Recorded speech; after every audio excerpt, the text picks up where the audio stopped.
We've often put forward the premise that within our very distant past, a cataclysm occurred, or more precisely, a great flood. Many surviving ancient sites around the world bear the scars of this event. The Great Pyramids of Giza, for example, still held chambers flooded with ancient seawater deep within their bowels until very recently. Much of this evidence slowly removed over the past few decades. And our next ancient structure is no different.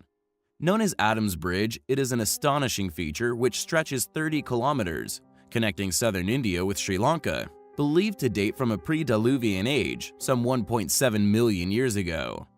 Several individuals who have taken the time to explore this ancient ruin have concluded that it is indeed artificial. However, with a dating of over 1.5 million years, it is clearly a site that academia will continue to reject as actually being man-made, regardless of the mounting data in favor of such a reality. It seems that regardless of the overwhelming evidence that the mountain of unexplained accomplishments by our quote, primitive ancestors, modern scholars of many subjects continue in existence in complete denial of these truths. Dr. Bhadra Narayanan, former director of the Geological Survey within India, performed an in-depth analysis of the suspected bridge's makeup. His research concluded that the Adam's Bridge was indeed an artificial man-made structure, one which stretches far back into the unknown history of our planet. Below the surface, they found organized layers of sandstone blocks, coral boulders, and other cement-like substances. Several divers investigated the length of the bridge and concluded that its entire layout was indeed of an organized and thus artificial nature. The survey also revealed extremely ancient evidence of intense quarrying was also left within the surrounding area, these materials matching those placed carefully within the causeway itself. Interestingly, ancient Hindu legend from the area agrees that this enormous feature is indeed a now submerged, gigantic earthwork, stating that it was built for the god Rama in order to help him cross the land to the large island, to rescue his beloved from a demon. Is Adam's Bridge really a huge pre-Diluvian sunken artifact? A 30-kilometer man-made bridge which once connected the two countries? It's an amazing proposition, and the more we learn about the amazing history which was lost here on our planet, the more it seems like a real possibility. Thanks for watching, guys, and until next time, take care. There are many intriguing ancient ruins still to be explored, still in existence dotting our planet, many of which are yet to be fully explained. Enigmatic stone carvings, and often tool marks left upon quarried or cracked or broken stones, each indicative of lost technology and thus a lost civilization. We have in the past covered a number of these ancient anomalies, the Plain of Jars located in Laos being but one of these extraordinary sites. Enormous stone jars that would simply be illogical to create in the modern era, yet would have been even more illogical for our well-studied yet far less capable ancient ancestors to have created them.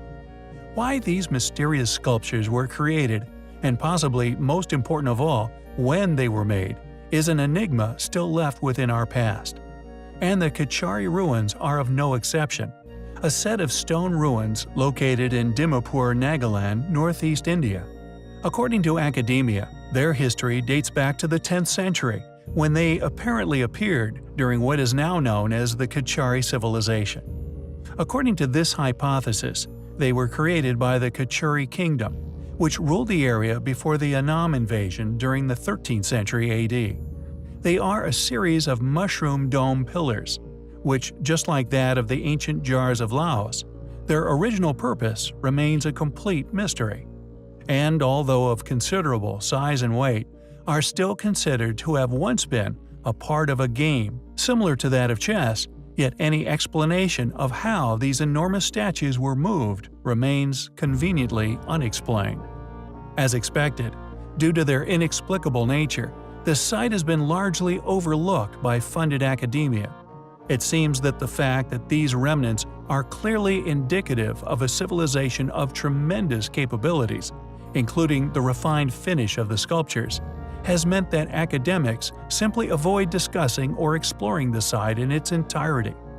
Not only is the site neglected by academic study, but the vast majority of these ancient artifacts have unfortunately crumbled during their long life, which has led many alternative researchers to volley against the Indian government, demanding that more be done to protect the site and to subsequently avoid the ancient site from suffering even more erosion or of unfortunate vandalism. Who created the Khachari ruins? When were they created? What was its original purpose?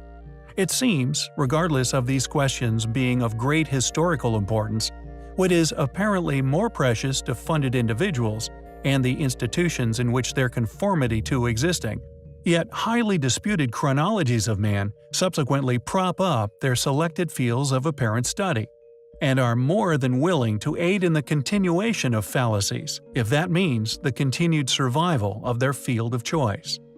It would appear that these ancient stoneworks, each of an enormous size, are all ancient uparts, whose sheer existence is enough of a deterrent for academia to even mention the existence of, let alone publish any explanatory studies of the ruins absent any published journals. Away from academic ignorance, however, the local population inevitably has their own supposed surviving story regarding the creation and origins of the stones, which now forms a nice amalgam of Indian mythology. As per this mythology, Bahim and Hidimba got married at the site in antiquity, later giving birth to Ghatokat at the site. And according to this local folklore, it's said that Bahim and his child used to play chess here with these pieces, and although clearly of mythology, it is better to attribute the ruins and to attempt an explanation in regards to a creator of tremendous capabilities, we feel. Better this than what we currently experience. Complete ignorance of this precious yet highly delicate, still surviving ancient ruins. It is a place which we find highly compelling. The Earth, the blue marble, the third rock from the sun, and the place we all call home. Our entire existence, the entirety of humanity's experience, apart from a few space missions of course, all occurred here upon our planet. The entirety of humanity, and as so far discovered or publicly disclosed, home to the entire fabric of advanced multicellular life within the entire infinity of our universe, all resting upon this tiny water-covered sphere, spinning its way through what would appear to be an endless space, a vast darkness, an unending void, yet one that is far from empty. For example, just within the observable universe, every nanometer of the sky, drenched in fusion-producing balls of fire, stars, and other bodies, many of which are nearly identical to our Sun. Yet our living planet has a double-edged sword, violent volcanic eruption, whose core is still molten, a geological consequence of a relatively young planet. All of life's complex ecosystems, many of which we depend upon each day, live on a knife edge. The sheer size of space, the vast emptiness, could be seen as a safety cushion, for in such an empty place, our tiny planetary body fills hardly a fraction of even our own galaxy. However, it's filled with moving bodies, comets set hurtling through space by past ancient events, could one day hit our Earth, and have indeed done so in the past. And as mentioned in our previous video, we believe man may have experienced at least one of these events before, yet by luck or preparation, we survived.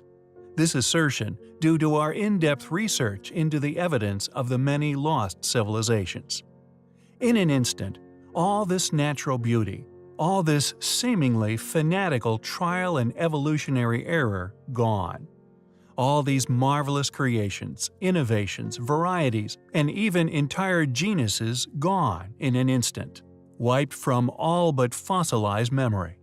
Resetting our flourishing planet to a near ball of dust and ash, something we claim the academically denied ancient civilizations were also aware of.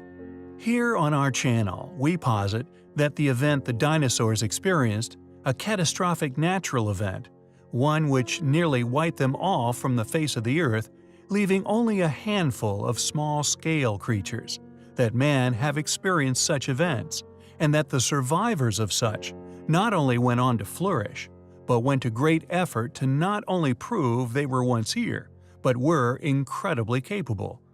Thus, as such, we believe ancients from all over the world who are in communication with each other. Please peruse our work on metal clamps, polygonal masonry, on the Bosda Caves, and our many other videos, tool signatures, and so on, for support of this claim of a once world-going superpower. They deliberately chose incredibly hard stone, often sourced from many miles away, incredibly hard to work. These granite, basalt, sandstone, and other stone megaliths, additionally often of gigantic size, would survive the test of time, resisting a tremendous amount before fading into the chasm of history. We claim this to have been done to say we were here. Long Yu Caves and Yangshan Quarry, China, Petra, Jordan, Aswan Quarry, Egypt, Bosda Cave, and many other sites display the same curious stone cut as our anomaly in question in tonight's video. Located within India, a country drenched in antiquity, much mysterious, baffling, and just as awe-inspiring as any other sites found anywhere else on Earth. One such feature, the Butter Well. It's located within a group of monuments at Mahabalipuram. Not only does it appear as a giant drill hole into solid rock, but the tool marks, far too symmetrical to have been created with primitive tools, as suggested, is but yet another anomaly which we claim displays several proofs of a hidden history and indeed technological creation. We find the Butter Well highly compelling.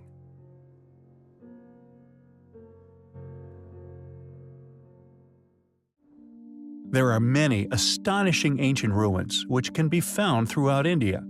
Ancient temples or caverns, often carved into giant boulders or directly out of the bedrock of Earth itself.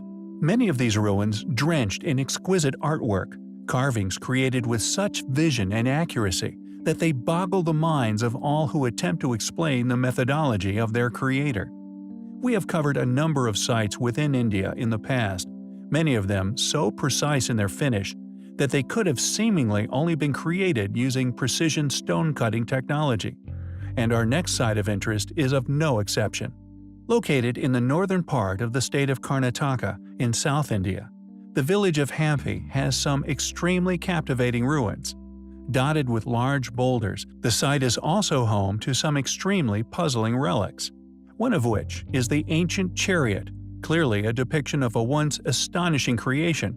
The cart itself was not only clearly massive, but was pulled with elephants rather than horses. Clearly indicative of a highly capable group, this incredible chariot is one amongst an array of marvelously preserved architectural artifacts, most of which display a level of refinement created with such precision that modern man could only replicate such feats using machines, something modern academia claims has only ever been utilized by our own modern civilization. Thus, an explanation as to how the site, or indeed its smorgasbord of ancient precision-made stoneworks were made, eludes us to this day. And we hypothesize that the reason for this is due to mainstream historians' reluctance to consider what these ruins clearly indicate, that they were once the work of a civilization that was not only highly advanced, but utilized stone-cutting technologies, methods of transportation, lifting and placement that rival even that of today's architectural capabilities. How can one peer upon such sites as that of Hampi, or indeed others, Pumapunku, Giza, Petra, etc., sites created with such accuracy that to suggest they were created with soft metal tools or with the use of primitive measuring equipment is simply absurd. Furthermore, none of these ruins would be possible simply with the use of the human eye. The only logical explanation is that just like that of modern-day stonework, the stones were indeed machined, cut to such a high quality using precision tools, only then were they placed where they lay today. Hampi was predictably re-inhabited by ancestors based within permitted timelines, once being the capital of a previous Indian empire. What's intriguing about the site, however, is the mysterious, seemingly untouched boulders which dot its grounds. The question is, although they now appear to be geological, Were they in fact once relics themselves, left by an even earlier civilization? If not, then why were these stones left where they are found today? Why were they built around rather than utilized, carved, or shifted? They were clearly once of significance, and due to the fact ancient sanctuaries and fortresses are often re-inhabited, the possibility that they were indeed once carvings would logically make sense. The questions would be, just how old is this civilization? Who built the ancient site of Hampi? How did they build it? Were ancient high technologies utilized in its creation? If not, then how was it constructed? It is a place which we find highly compelling.